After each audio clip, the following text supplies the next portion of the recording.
ஒரே ஒரு மரத்திலிருந்து மாதம் 10,000 ரூபாய் வருமானம் கிடைக்குமா?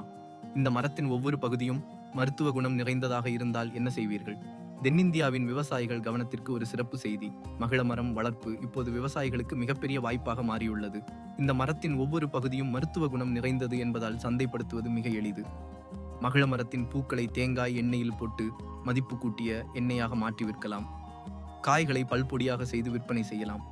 பழங்களில் இருந்து பிரித்தெடுக்கப்படும் விதைகளை உலர்த்தி பவுடராக மாற்றி உட்கொள்ளலாம். தோல், பல், சருமம் உள்ளிட்ட அனைத்து விதமான பிரச்சனைகளுக்கும் தீர்வாக மகிழம் மரத்தின் பொருட்கள் உபயோகப்படுகின்றன. சவுடு மண் நிலத்தில இயற்கை உரங்களை பயன்படுத்தி இந்த மரங்களை வளர்க்க முடியும். சந்தைப்படுத்தும் திறனுள்ள விவசாயிகள் இதை தேர்வு செய்தால் நல்ல வருவாய் ஈட்ட முடியும். இந்த மரம் வளர்ப்பு முறையில எந்தெந்த படிகள் உள்ளன? முதலில் மண் தயாரிப்பு, பின்னர் நாற்று நடுதல், நீர்ப்பாசன முறை, உரமிடுதல், பூச்சி மற்றும் நோய் கட்டுப்பாடு, அறுவடை மற்றும் செயலாக்கம் என பல படிகள் உள்ளன. ஒவ்வொரு படியிலும் கவனம் செலுத்த வேண்டும். மகிழ மரத்தின் மருத்துவ குணங்கள் பற்றி மேலும் தெரிந்து கொள்ள விரும்புகிறீங்களா? கீழே உள்ள கமெண்ட் பாக்ஸில் உங்க கேள்விகளை எழுதுங்க.